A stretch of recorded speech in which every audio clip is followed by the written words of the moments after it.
Before empires rose, before legends were written, there was a city that would define an era. A city nestled by the Tiber, its heart beating with tales of gods, heroes, and treachery. This is Rome, the eternal city, a beacon of civilization where fate and ambition danced a delicate ballet. In its midst, men and women aspired, dreamed, and conspired. But one name, one destiny, would rise above all. Julius Caesar, the man who would challenge the very heavens for Rome's glory. In a corner of Rome as dawn broke in the year 100 BCE, a cry heralded the birth of Gaius Julius Caesar. The streets of Subura, Rome's vibrant quarter, were his playground. Here, amidst the cacophony and colors, young Caesar absorbed the pulse of Roman life. But it wasn't all play. From scholars and tutors, Caesar drank deep of history, rhetoric, and the art of governance, the tales of heroes past, kindling a fire within. As he grew, so did his aspirations. The art of the sword and the eloquence of speech became his twin companions, each day molding him, preparing him. Traditions ran deep. On the cusp of manhood, adorned in the toga virilis, Caesar was introduced to Rome's complex societal fabric, a fabric he'd one day seek to alter. Legends whispered that a comet graced the skies the year of his birth, a sign, some said, of the greatness that awaited this son of Rome. 58 BCE. The sprawling territories of Gaul, a mosaic of fierce tribes, dense forests, and untamed rivers. To the Roman eye, Gaul was a world of mystique, powerful tribes, sacred groves, and druids wielding ancient rites. Caesar, ever the strategist, saw beyond the mystique. He envisioned a united Roman territory, and Gaul was the missing piece. What followed was a series of relentless campaigns. Each battle, a test of Roman discipline against Gallic valor. The Siege of Alesia, perhaps the zenith of Caesar's military genius. Surrounded and outnumbered, the Gallic chieftain Vercingetorix made his stand. Faces smeared with sweat and grime, every soldier, whether Roman or Gallic, bore witness to the ferocity of the siege. Nights were tense, filled with the haunting echoes of war cries and the melancholy melodies of homesick Roman soldiers.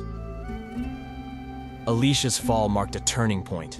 The indomitable spirit of Gaul, embodied by Vercingetorix, bowed to Roman resilience. Gaul, under Roman wing, began to transform. Roman engineering, laws, and culture began to meld with the ancient Gallic ways. Caesar, ever the chronicler, documented his campaigns. Commentari de Bello Gallico, a testament to his military acumen and propaganda prowess. Today, as we traverse the French countryside, echoes of this ancient clash of titans linger, reminding us of the indelible marks left by the Gallic Wars. The heart of Rome, the Forum, was more than just stone and marble. It was the epicenter of ambition, intrigue, and power plays. Among the aspiring, a name began to resonate: Julius Caesar.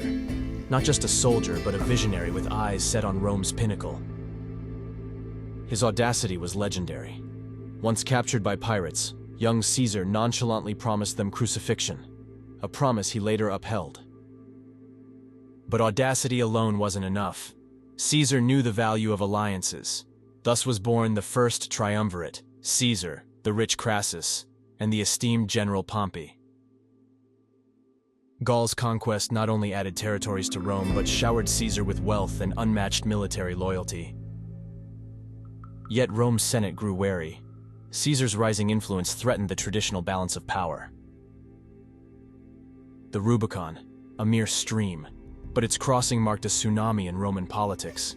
With the words "Alea iacta est," the die was cast. Caesar plunged Rome into civil war. Civil strife engulfed the Republic. Brother against brother, the culmination at Pharsalus saw Caesar's triumph over Pompey's forces. But the globe-trotting saga wasn't over. In Egypt, amidst ancient wonders, Caesar aligned with the enigmatic Cleopatra. Rome finally was his. The populace hailed him, Senate positions were reshuffled, and Caesar, the perpetual dictator, was anointed. From the chaotic lanes of Subura to the majestic heights of Capitoline, Caesar's ascent was nothing short of meteoric. Yet, as shadows lengthened, whispers of discontent began to rise. With Rome under his sway, Caesar wasn't content to just rule. He aimed to reform, to reshape the very sinews of Roman society. Rome was a juxtaposition of grandeur and decay, opulence and poverty. Caesar saw this divide, and his reforms aimed to bridge it.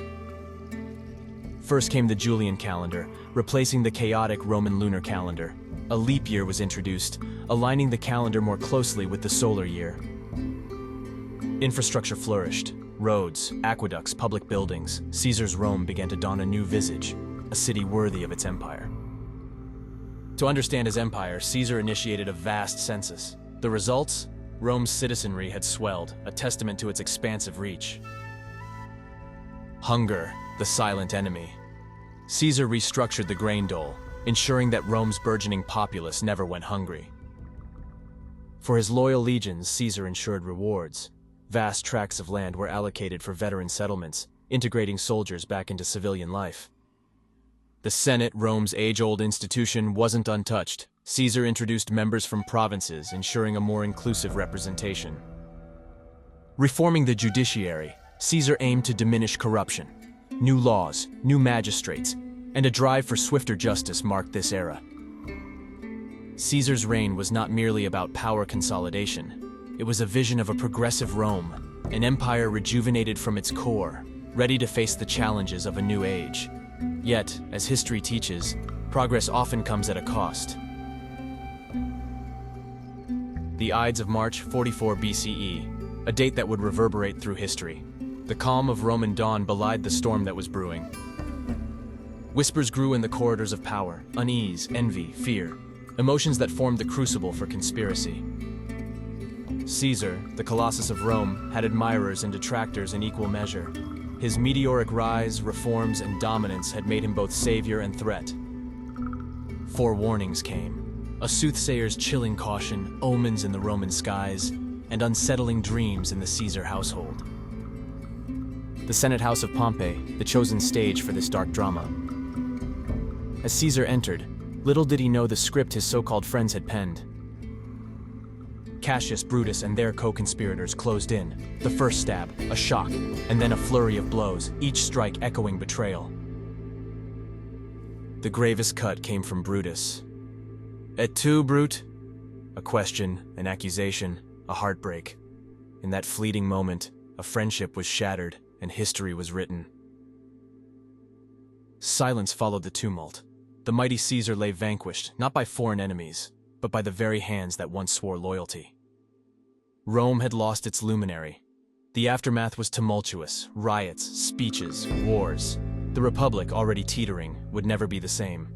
In its place, the Age of Emperors dawned, all from the shadows of one man's betrayal. Rome stands timeless, a city echoing tales of glory and tragedy. And among its tales, the legacy of Julius Caesar looms monumental. To begin, time itself owes a debt to Caesar. The Julian calendar, with its revolutionary leap year, laid the foundation for the calendar system we use today. Leadership, in its essence, has Caesar's fingerprints. His mix of military might, populism, and strategic diplomacy became a blueprint for rulers throughout history. Language and literature weren't spared. Phrases like crossing the Rubicon and veni vidi vici have transcended time, embedding themselves into modern parlance. In warfare, Caesar's strategies were pioneering. The Roman legions under his command became symbols of discipline, adaptability, and unmatched valor. Politically, Caesar's centralization of power, though controversial, showcased the potential of a unified command structure. It laid groundwork for future empires and even today's central governance. Economically, Caesar introduced the gold coin, the aureus, standardizing Roman currency. This concept of a unified currency system resonates even today in entities like the euro. Culturally, Caesar's patronage of arts and documentation of his campaigns have provided rich materials for historians, shaping our understanding of an entire era. From the very fabric of time to the pulse of modern governance, from the pages of literature to the essence of leadership, Caesar's legacy is everywhere. Rome may have had many sons, but few left a mark as indelible as Julius Caesar. Delving into history, unraveling its intricate tales, and bringing them to you is our passion. If you've journeyed with us through the annals of Rome today and crave more tales from the past, consider subscribing. If you enjoyed this journey through history and want to embark on more adventures with us, please hit that subscribe button. Don't forget to give us a like if you found this content insightful. Your support keeps us inspired to bring more stories from the past to life. Thanks for being a part of our community. Thank you for watching, and until next time, keep the pages of history turning.